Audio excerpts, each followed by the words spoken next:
Pronto, tá gravando. Gente, vamos fazer aqui um breve resumo sobre constitucionalismo francês, tá certo? Esse assunto, dentre todos os assuntos de constitucionalismo moderno, né, que se inserem no contexto de constitucionalismo moderno, ele provavelmente é o menos cobrado, tá? É muito difícil cair uma questão especificamente para o constitucionalismo francês. É mais fácil cair sobre constitucionalismo norte-americano e constitucionalismo alemão, tá bom? Mas isso não significa que vocês não precisam saber algumas características primordiais do constitucionalismo francês, né? Que se desencadeou aí primordialmente no final do século XVIII com a Revolução Francesa de 1789, que desencadeou, né? Que teve como consequência a Declaração dos Direitos do Homem e do Cidadão de 1789 e a Constituição Francesa de 1791, tá? Existem algumas características primordiais do constitucionalismo francês, como, por exemplo, a supremacia do legislativo. Gente, os franceses, na época da Revolução, eles tinham uma profunda desconfiança com o poder judiciário, tá? E também com o poder executivo, porque quem representava o poder executivo? O monarca. E o poder judiciário, de modo geral, os juízes, de maneira geral, eram aliados do poder executivo, né? Eram aliados do monarca. E aí, quando desencadeou a Revolução Francesa, certo? Eles se basearam na ideia de supremacia do legislativo. E essa ideia de supremacia do legislativo está expressa, né, na Declaração dos Direitos do Homem e do Cidadão de 1789, onde fica explícito, né, que a lei ela deve ser entendida como a expressão da vontade geral. Eu até coloquei aqui uma passagem para vocês, que os revolucionários franceses receberam forte influência da obra de Rousseau, que defendia estar assentado nos populares todo o poder e a própria legitimidade do Estado. Como a lei era entendida como expressão da vontade geral, da vontade da nação, e dado que o legislativo, composto por membros da nação, pelo menos em tese, né, era responsável por editar as leis. Então, ao legislativo foi conferida a autoridade de zelar pela nova ordem jurídica francesa. Não à toa, não existia controle de constitucionalidade no direito francês. Por quê? Porque ao poder judiciário, né, a função do poder judiciário era um mero emissor da lei. Era ser um mero emissor da lei, tá? Ficando a cargo do legislativo, né, essa prestação, essa evidência aí, né, de lei como a expressão da vontade geral, tá? Em partes inspirado aí pelo constitucionalismo inglês, né? Porque a gente sabe que o constitucionalismo inglês tem essa ideia também de supremacia do parlamento. Os atos emanados do parlamento são supremos, né? E lá não vigora a ideia de supremacia da Constituição. Mas vamos prosseguir. Outra característica importante é a soberania nacional, né? Soberania nacional é diferente de soberania popular, mas a professora não costuma cobrar muito em prova. Isso está mais relativo à ciência política, né? É basicamente uma diferenciação entre os termos, né, nação e povo, tá? E a ideia de soberania nacional reside, né, está presente, inclusive, na própria Constituição Francesa, de 1791. Essa não é a Constituição atual da França, tá bom, gente? Essa é a Constituição que inaugurou a monarquia constitucional na França, mas não é a Constituição que vigora hoje na França. A Constituição hoje, que está vigente na França, é uma Constituição feita em meados do século passado, tá bom? E lá no artigo 3º da Constituição Francesa de 1791, ficou evidente que o princípio de toda soberania reside essencialmente em a nação. Nenhuma corporação, nenhum indivíduo pode exercer autoridade que aquela não emane expressamente. Ou seja, a nação ela passa a ser tida como a legítima titular da soberania do Estado, tá? Soberania nacional e soberania popular, gente, está mais relacionada à forma como o povo participa do processo político, né? Na soberania popular, eu tenho uma participação mais direta. Na soberania nacional, eu já tenho uma ideia, né, de quem é o legítimo titular da soberania do Estado, certo? Mas isso é muito difícil cair em prova, tá? Vamos aqui, outra característica importante, né? O poder judiciário fraco e o positivismo jurídico.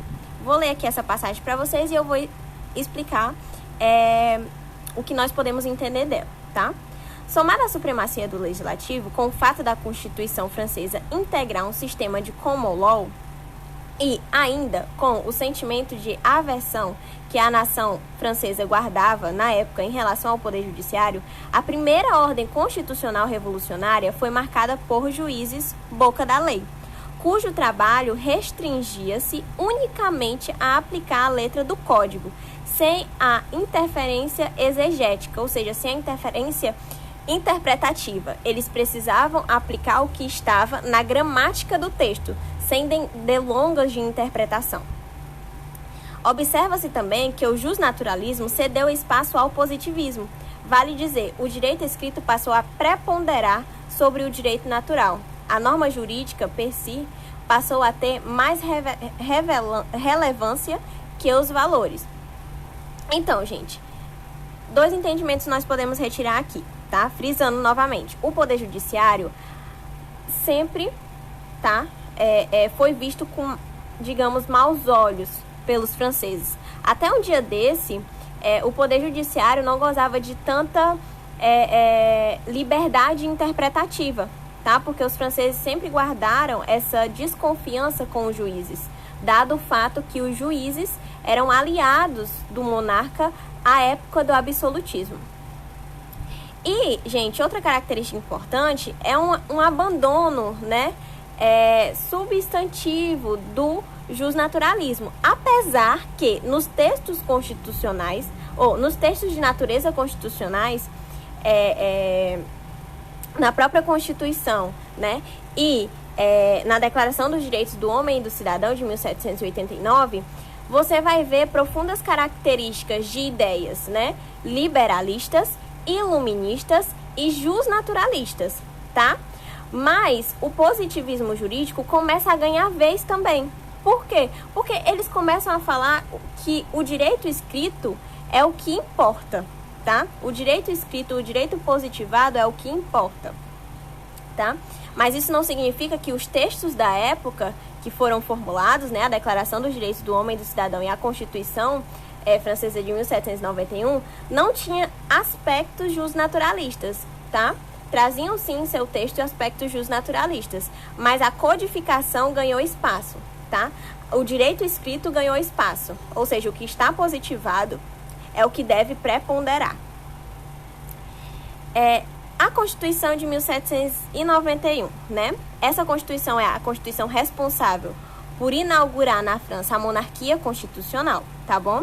É uma Constituição promulgada, né, que foi criada aí por intermédio do trabalho da Assembleia Nacional Constituinte Francesa, né, a qual foi originada em 1789 por membros do Terceiro Estado, né, indignados com as medidas impopulares tomadas pelo rei Luís XVI. O primeiro estado era o clero, o segundo estado era a nobreza e o terceiro estado era os demais súditos do reino, né, no qual se enquadrava trabalhadores, os camponeses, né, os burgueses também, tá bom? Concomitante à instauração da referida Assembleia, teve início com a queda da Bastilha a Revolução Francesa, movimento de cunho iluminista e liberal. Da atuação desses constituintes também surgiu a Declaração dos Direitos do Homem e do Cidadão, de 1789. Ou seja, da Revolução Francesa se desencadeou 2 documentos. A Declaração dos Direitos do Homem e do Cidadão, de 1789, inspirada pelas ideias iluministas, inspiradas por ideias liberalistas e também por ideias justnaturalistas, tá bom? E também a Constituição de 1791, né, que foi uma das consequências da Revolução Francesa de 1789. Outra característica importante é a ideia de codificação, né? Em grande parte, a primeira Constituição da França revolucionária foi uma Constituição inspirada pela Constituição americana, de 1787. Dentre os elementos compartilhados entre ambas está o fato das duas serem constituições escritas, isto é, formalizadas em um documento solene, diferentemente da Constituição americana. Porém, a Constituição francesa Diferentemente da Constituição americana, porém, a Constituição francesa alicerça um sistema jurídico de civil law, vale dizer, em que a norma jurídica é tida como a fonte principal do direito, e não os costumes, a tradição, a jurisprudência, dentre outras, tal como ocorre nos países de common law. Por isso mesmo, fala-se que o direito francês é codificado, ou seja, o que importa é a codificação, o que importa é o direito escrito, tá certo?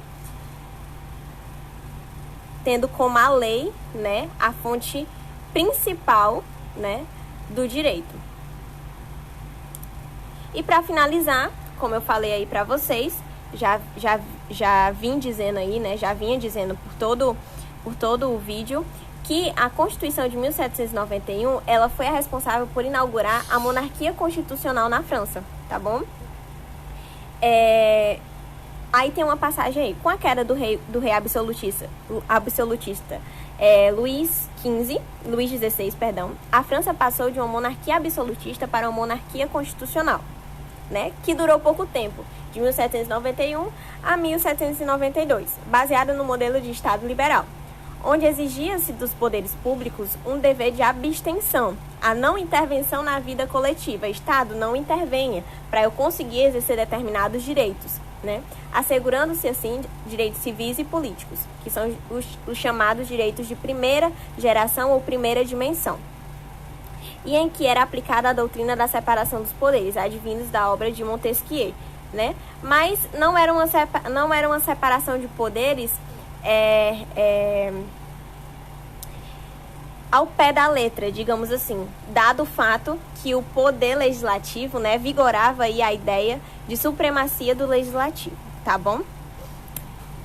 Basicamente, gente, foi isso de constitucionalismo francês. Vocês precisam ir para a prova sabendo de todas essas características, tá certo? Vou parar aqui de gravar.